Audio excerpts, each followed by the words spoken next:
and head into the match intro screen and see if it works this time.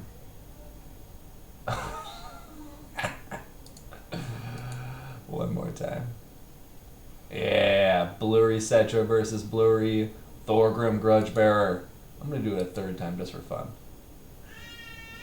Alright, they're still blurry, but here we go into the battle now. Let's start with our Tomb King player in blue. We got GobboSlayer. So his front line's going to consist of 4 skeleton skeleton warriors. He's going to have 2 Nehekara horsemen. He's going to have 4 skeleton chariots here, guys. A lot of chariots in this army. And I have 2 units of Carrion up in the air, 2 units of Ushapti, a Tomb Scorpion, and that's it for that. Oh, sorry, 3 units of Ushapti, not 2, and that Tomb Scorpion. Now for the leadership, I do believe we have Archon the Black atop his chariot. Now Archon the Black is going to be looking like he has the Tomb Blade of Archon, Staff of Nagash, the Liber Mortis, Soul Blight, Spirit Leech, My Will Be Done, and Life Leeching. Alright, interesting Tomb King army. Very melee-centric, no range units to be seen, and it's time to see what the Dowie have brought to counter it. So, for the dwarves, we are going to be looking at a front line consisting of Longbeards. No surprise there, very cost efficient, high melee defense, and they can do very, very well. So it looks like 4 units of Longbeards with some dwarf warriors there as well. Make that, oh, sorry, it is 5 units of Longbeards actually. Yeah, 5 units of Longbeards. Got some dwarf warriors here.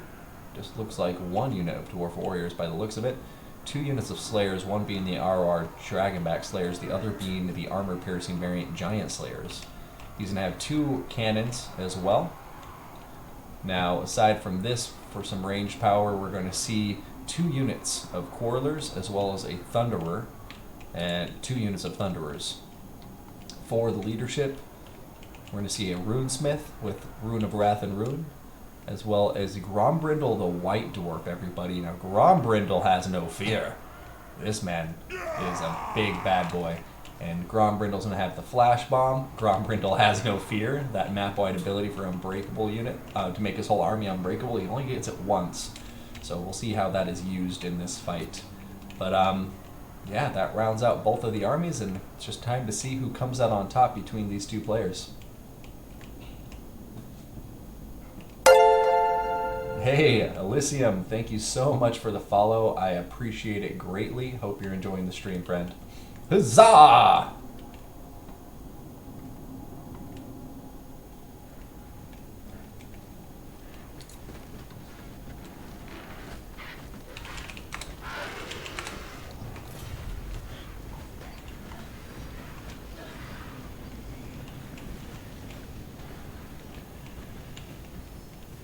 Pump those little legs.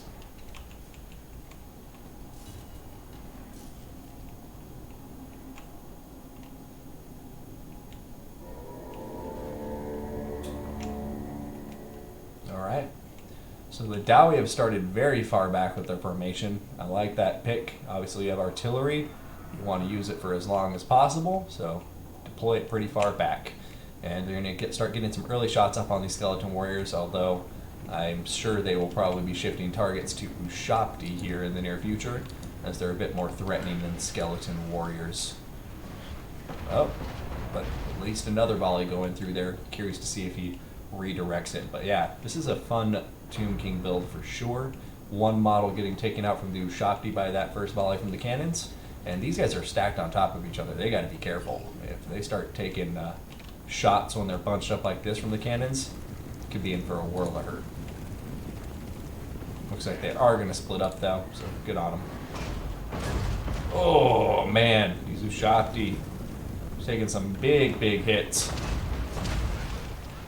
Oh, look at this. Deploying behind the rock, getting a single entity and everybody back here while he sends up all of his infantry.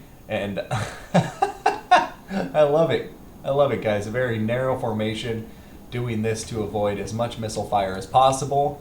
And, you know, he seems to have angled it very, very well. I think the cannon over here could still get some shots off, but yeah, a smart move here to allow his slow infantry to start closing the gap, get his chariots and cavalry in position, and yeah, the Dowie's just going to continue firing away in the meantime.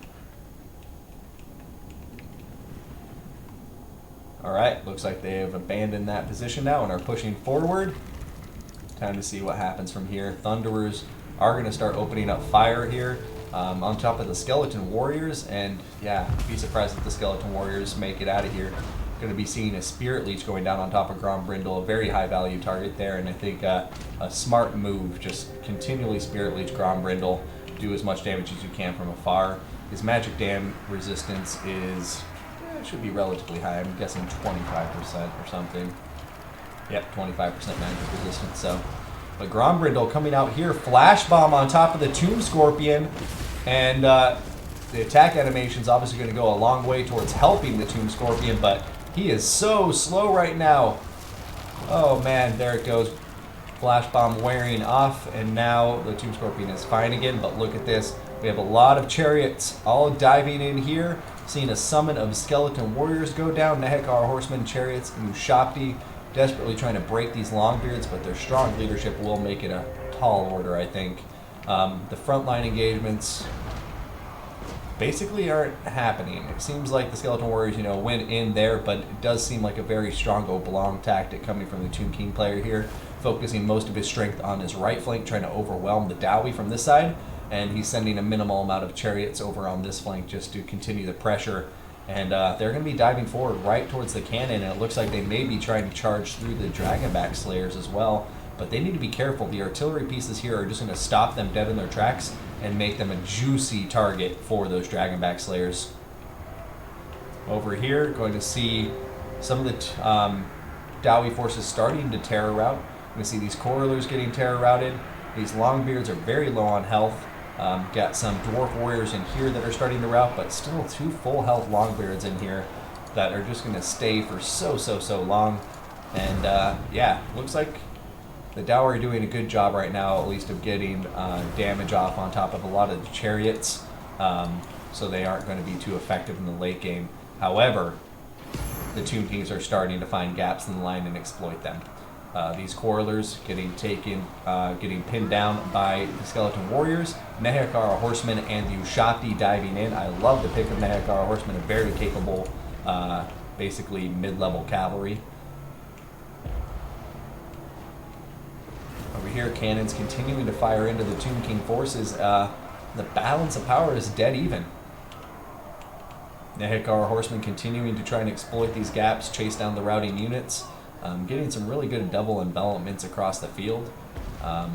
So yeah, this is going to be an interesting fight, I have to say, and it does look like the Dowie, though, are perhaps starting to get an edge here. See these Tomb Scorpion? Another Flash Bomb went down on top of it, and now the Tomb Scorpion is going to die unless something crazy happens, but I guess Liber Mortis has been popped, boosting its leadership, prevented. Oh no, it's still crumbling though. Oh man, yep, there goes the Tomb Scorpion. Tomb Scorpion is dead as a doornail. And that's a big loss for the Tomb Kings, but the balance of power is still going in their favor right now.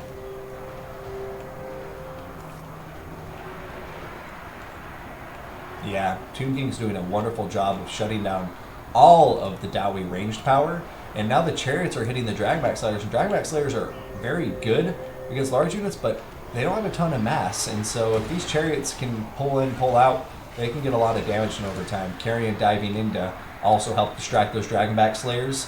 Nehekar Horsemen continuing to chase off the Thunder so they don't come back. And just looking across the field, looks like the Tomb Kings, as I said earlier, did a great job shutting down all of the Dowie ranged power.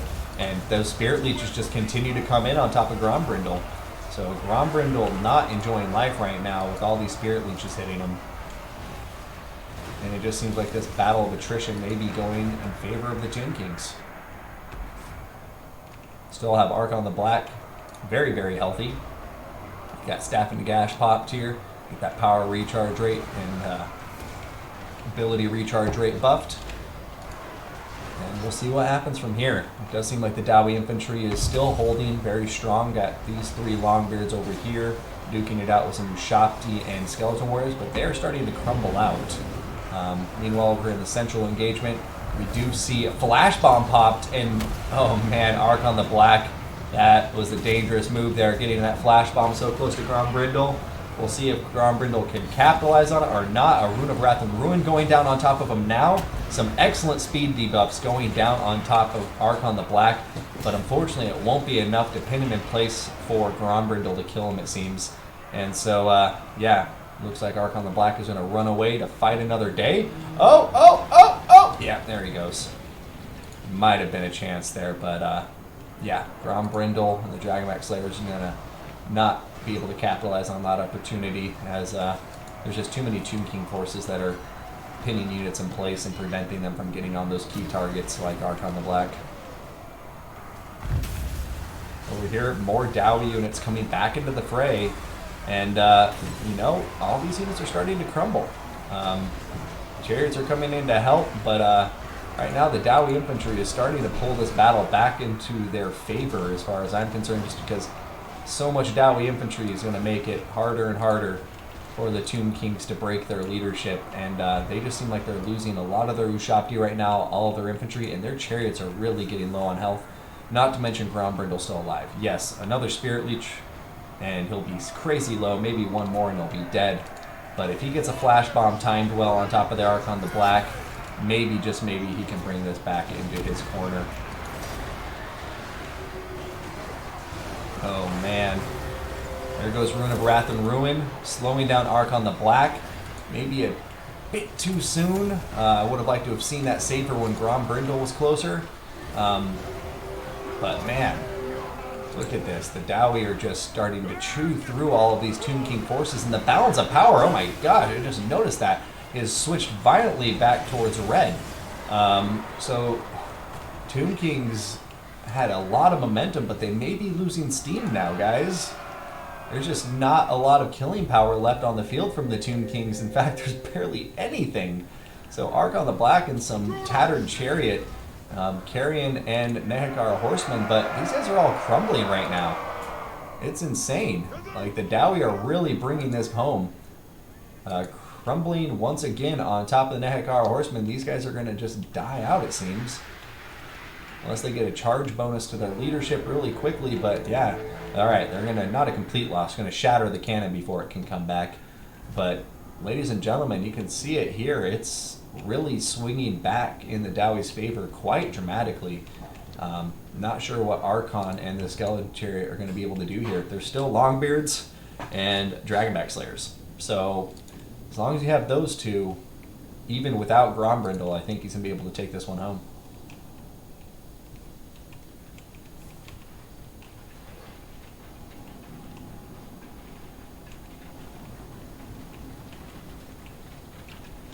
Very, very close game indeed.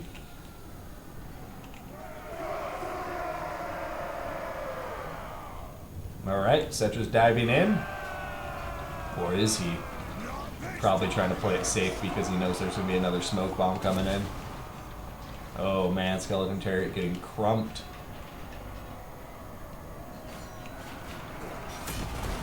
More challenge for the dumbass crowd.